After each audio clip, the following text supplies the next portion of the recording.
Hello guys, आपका मेरे channel smart study में स्वागत है। आज हम शिक्षा निदेशालय की तरफ से दी जाने वाली वर्कशीट नंबर 34 करेंगे, जो कि क्लास 7th की है और विषय है सामाजिक विज्ञान। ये वर्कशीट 8 दिसंबर 2021 की है।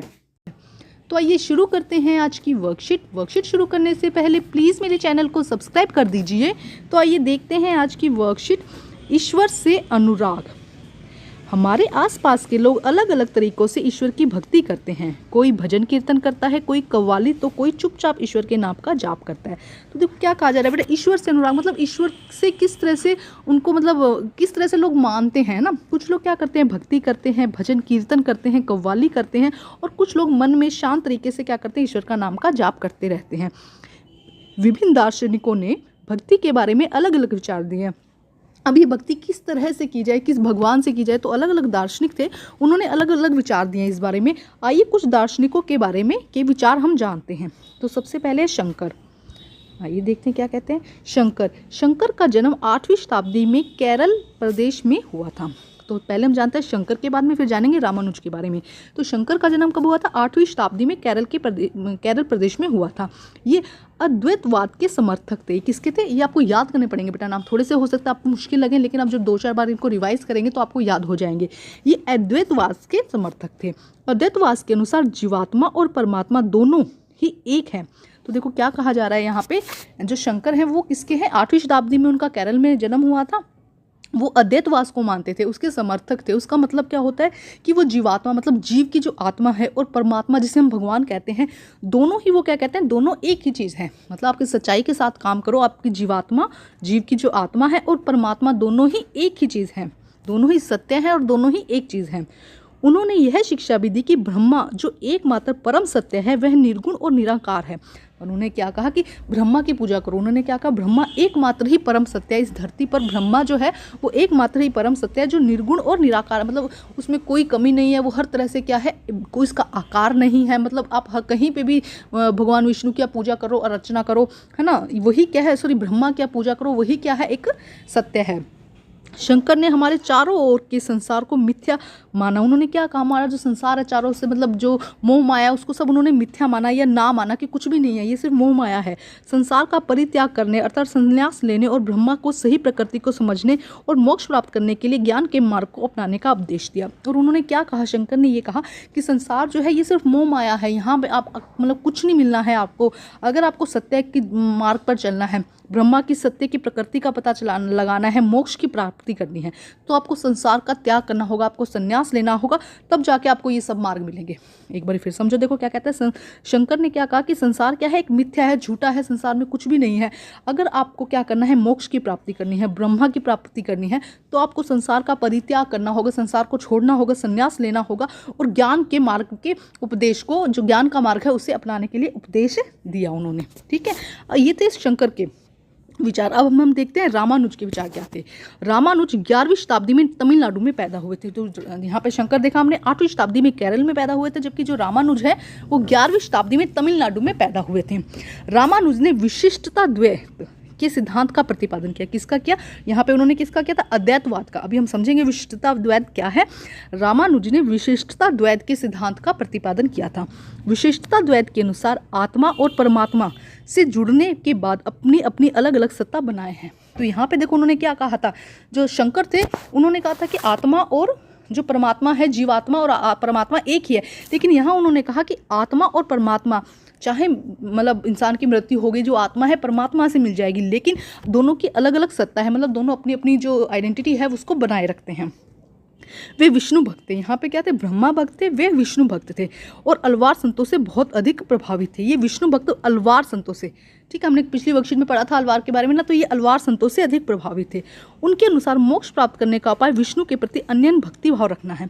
उन्होंने कहा कि अगर आपको मोक्ष की प्राप्ति करनी है तो आपको क्या करना होगा, विष्णु भक्त हो आप तो विष्णु के प्रति आपको सच्ची भक्ति रखनी होगी, और भगवान विष्णु की कृपा दृष्टि से भक्त उनके एकाएका होकर परमानंद को प्राप्त कर सकते हैं। मतलब यहाँ पे क्या कहा जा रहा है कि आप विष्णु के भक्त बनिए, विष्णु के भक्त बनकर आपको क्या मिल सकती है? मोक्ष की प्राप्ति मिल सकती है। रामानुज के सिद्धांत ने भक्ति की नई धारा को बहुत प्रेरित किया। जो नई भक्ति की नई धारा उन्होंने एक चलाई और उसको सब लोगों ने मतलब बहुत लोगों को उन्होंने प्रेरित किया, जो परवर्ती काल में उत्तरी भारत में विकसित हुई। जो कब हुई? जो परवर्ती काल में उत्तरी भारत में विकसित हुई। बेटा थोड़े से वर्ड नए हैं तो इस वर्कशीट को 2-3 बार पढ़िएगा और अपनी एनसीईआरटी की जो बुक है उसका जो चैप्टर है उसे पढ़िएगा। तो जब पढ़ेंगे तो वर्ड्स नोन हो जाएंगे तो शायद आपको इतना मुश्किल नहीं लगेगा। अब देखते हैं आगे क्या उपदेश है। बसवना का वीर शैववाद, ध्यान से सुनो, बसवना का वीर शैववाद। जैसे अभी हमने पढ़ा रामानुजन शंकर, अब हम देखते हैं बसवना का वीर शैववाद।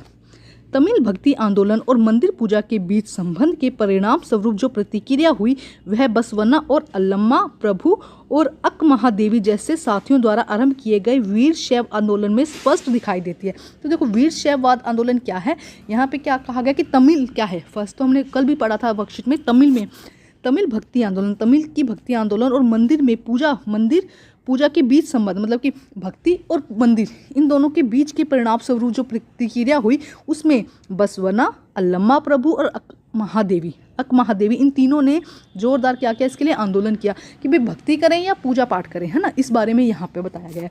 यह आंदोलन 12वीं शताब्दी के मध्य कर्नाटक में प्रारंभ हुआ। और ये आंदोलन कब शुरू हुआ? 12वीं शताब्दी के कर्नाटक में यह शुरू हुआ।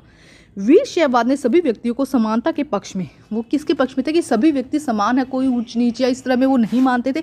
सभी वीर शैववादियों ने सभी व्यक्तियों को समान पक्ष में जाना, जाति तथा नारी के प्रति व्यवहार के बारे में ब्राह्मणवादी विचारधारा के विरुद्ध अपने प्रबल तर्क प्रस्तुत किए। देखो क्या कह रहे हैं कि जाति और नारी के प्रति जो ब्राह्मणवादी थे वो क्या कहते थे, उनको थोड़ा कम मानते थे या जातियों में बांट रखा था लोगों को, तो इसके क्या थे, वे विरुद्ध थे। इस ब्राह्मण विचारधारा जो थी उसके वो विरुद्ध थे। उन्होंने इसके बारे में अपने जो तर्क है या अपनी जो बात है वो रखी। समझो, वो सभी व्यक्ति को, जो वीर शैववादी थे वो सभी व्यक्तियों को क्या मानते थे, समान मानते थे।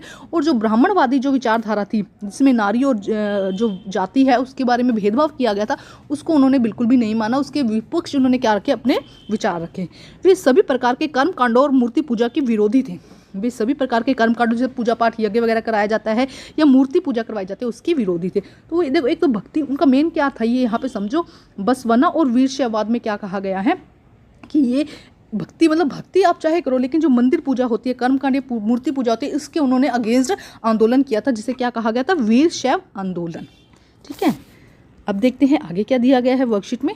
कुछ मीनिंग्स दिए गए हैं जिसे हम समझते हैं। दर्शन शास्त्र क्या है? देखो, जीवन के अर्थ व मतों से संबंधित विचारों के अध्ययन को दर्शन शास्त्र कहते हैं।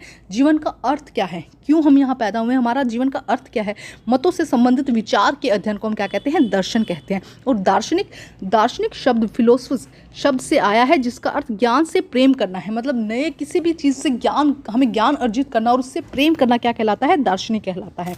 कर्मकांड क्या है? पूजा यज्ञ आदि से संबंधित धार्मिक कार्य। कोई भी पूजा अर्चना से संबंधित धार्मिक कार्य है उसे हम क्या कहते हैं, कर्मकांड।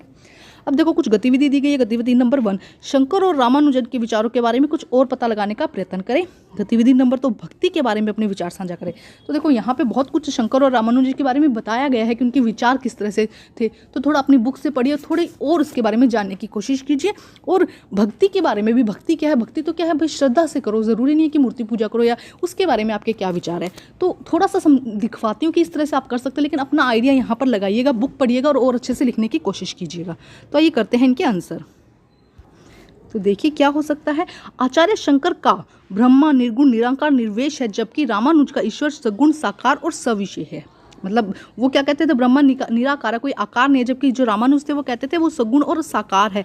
आचार्य शंकर का ब्रह्म विष्णु चैतन्य है, विष्णु को मानते थे, जबकि रामानुज को आत्म चैतन्य है, मतलब वो आत्मा को मानते थे। आचार्य शंकर ब्रह्मा के सजातीय विजातीय एवं स्वगत किसी भी प्रकार का भेद नहीं था, जबकि रामानुज स्वगत का भेद मानते थे। थोड़ा सा समझो, थोड़ा सा डिफिकल्ट है, इससे अच्छा है कि आप और एनसीईआरटी को पढ़ो और ढूंढने की कोशिश करो। अब भक्ति से श्रेष्ठ मानव जीवन में कुछ भी प्राप्त नहीं हो सकता। भक्ति, हम कहें कि भक्ति के अलावा कुछ करें तो मिल सकता है, तो भक्ति ही है जिससे हमें सब कुछ मिल सकता है। मनुष्य जीवन की सार्थकता केवल भक्ति से ही है।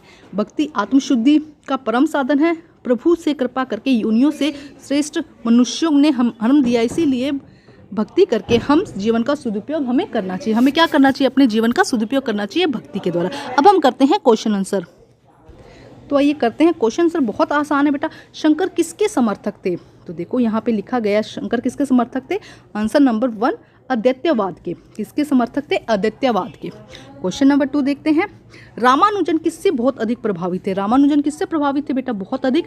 तो देखो अलवार से प्रभावित थे, यहाँ पे लिखेंगे वे विष्णु भक्त अलवार से, अलवार संतों से बहुत अधिक प्रभावित है। तो ये हो जाएगा आंसर नंबर 2। बहुत छोटे छोटे क्वेश्चन है बेटा, एक्टिविटी में थोड़ा सा है लेकिन क्वेश्चन आंसर बहुत छोटे हैं। क्वेश्चन नंबर 3 देखते हैं क्या कहा गया है। वीर शैव मत के समर्थक कौन थे? वीर शैव मत के समर्थक कौन कौन थे, हमें यहाँ पे बताना है। तो देखो बहुत अच्छे से दिया गया है बेटा यहाँ पे आंसर नंबर 3, बसवना, अल्लम्मा प्रभु और अक महादेवी जैसे ये लोग थे जो क्या थे? वीर शैव के समर्थक थे या उसके सहयोगी थे। बसवना, अल्लम्मा प्रभु और अक महादेवी ये क्या थे?